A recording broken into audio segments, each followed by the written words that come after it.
People ask me what it means to be a DJ. I think it means a number of different things, from like the main one, which is just a love of music and wanting to share music with the world, to spending hours digging through crates and trying to find the perfect songs for the perfect times of day, and having the right music for different dance floors as well. Sometimes I'll play gigs that will be like a house and techno gig, or sometimes a drum and bass gig, or sometimes like even like more minimal kind of sets where I need the right music for those crowds, because people have come to listen to a certain type of music, so it's important.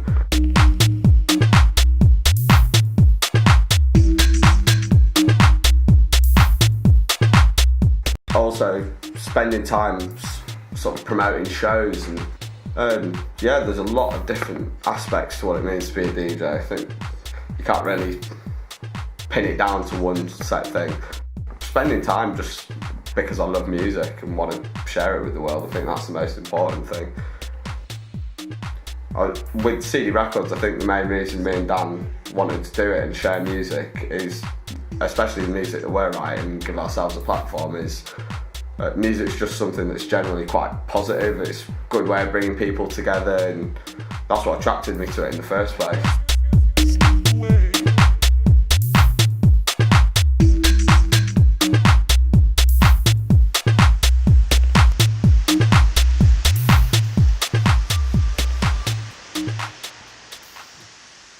So, talking about like positive music experiences, what was your first gig? My first gig was at the Rainbow, so it was a great place to have a first gig and get on the big system. Function ones in the morgue, because the morgue was like a little room off the main warehouse. They don't use it anymore, but it was a cracking place to like get in there when it's empty. It's a little sweat box, isn't it? Yeah, Everyone banging on the ceilings. Yeah. It was like the warm-up set, so it wasn't exactly the like proper ravers getting in there banging on the ceilings, but it was good to try a few tracks and like properly get warmed up. I think that's with Seedy Records what we're trying to do, like get up and coming artists a chance, giving them their first sets or a platform for them to get their music out there and be heard for the first time, which is like, as producers ourselves, it's quite difficult to get your music out there, so it's good to have that platform for people to use. You started in the Rainbow? Yeah, the first gig that I played was in the Rainbow as well. It was a small like dubstep party called Dubmatic, and I actually played in the second room, pretty much just the bar staff. Just playing like Fidget House, but before that when it was like Lee Mortimer and FOMO and people like that making tunes, Major Lazer. We started Seedy Sonics so that we could have a platform for us to go and DJ, and then it just grew from sort of a house party in a club 4 parties later to about 800-900 people in a full warehouse with no bookings, just all our mates playing. It was good little party. And now you've got people booking some pretty big acts. Yeah, well, we've managed to book like a lot of our favourite artists like DJ EZ, Craze, Gorgon City. A lot of the warm-up DJs who've come through are now like bigger names and headlining their own shows.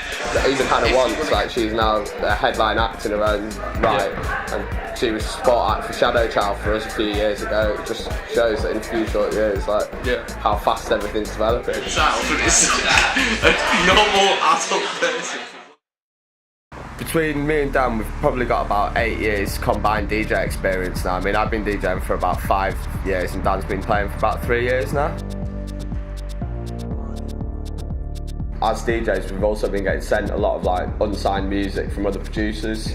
So the thing with Seedy Records is we were sitting on all this music and it just seemed pointless just sitting on it for our own personal use, and we wanted to share it with the world. So we've been spending the last few months building the record label up.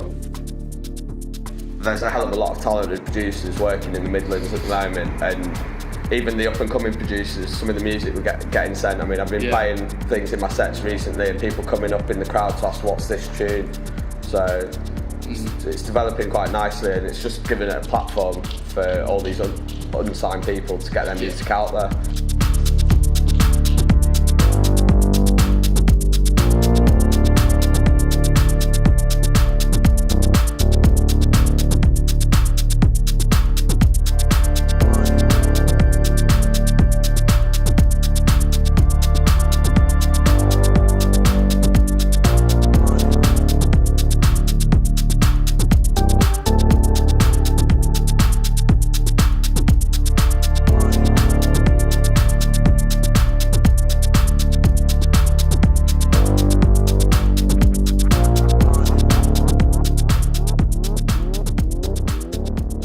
This is the rooftop terrace at one at the moment, which is a new space at the Rainbow.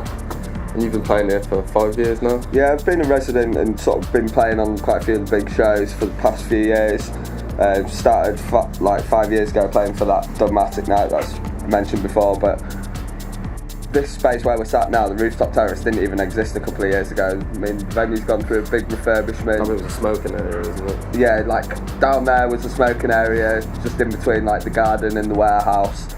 We've got now the garden, which is where we did our first ever Seedy Sonics, has been turned into the Black Box, which is like renowned as one of the most exciting underground venues in the country now. The warehouse has got a mezzanine, so it's like tiered. It's got nice new toilets in there. We've got this rooftop terrace space, which is wicked for daytime events, and like it's a nice sort of open air smoking area, especially with like city skyline backdrop. Down there you've got the open air arena where you can see the big marquee. We've got Spotlight down the road and the textile factory around the corner. It's just, the Rainbow's become a clubbing institution that's nationally recognised over the past few years.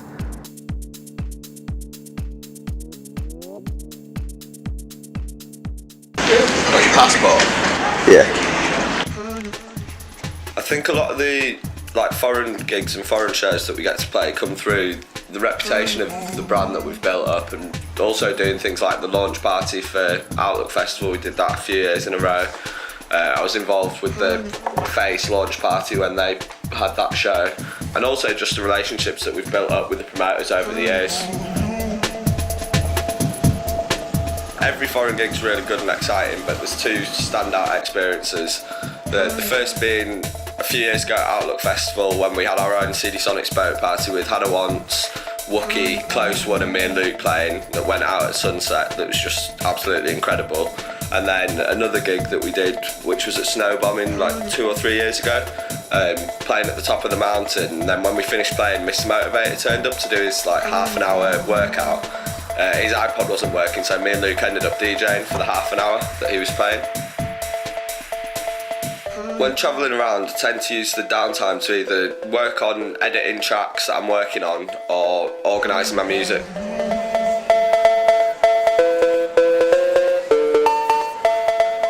It can be lonely travelling around on your own sometimes, but I try and make the most of my time and meet like the other DJs, the promoters, the sound engineers, the security, the people who are just there to party, and be social and try and get the most out of the experience. I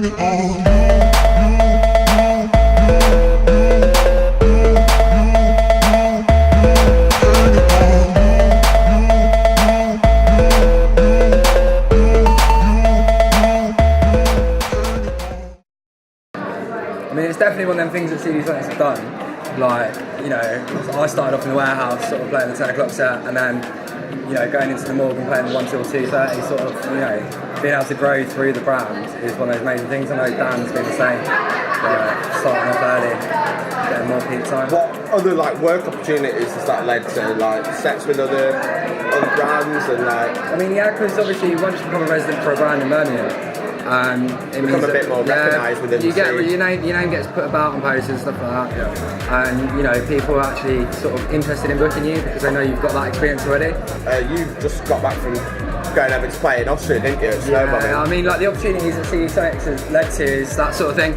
So like getting to play with like massive artists on big stages, as well as like getting sent out to Austria and play on the Dorley and Friends stage. I mean, like without like festivals this summer we've got coming up. Exactly, like the Eldorado thing and stuff like that. Like without Seedy Sonics, like I would never have had that platform to be able to grow into that.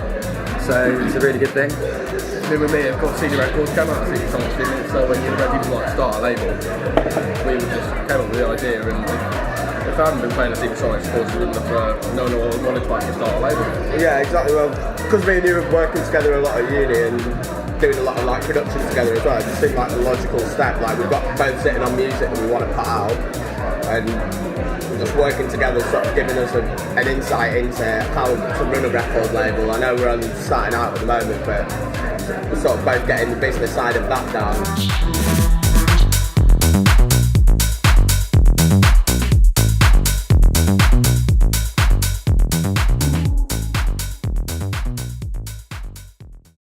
I mean, the whole reason we got into this in the first place is the music, isn't it? Like the passion we've got behind it. Yeah, like, exactly.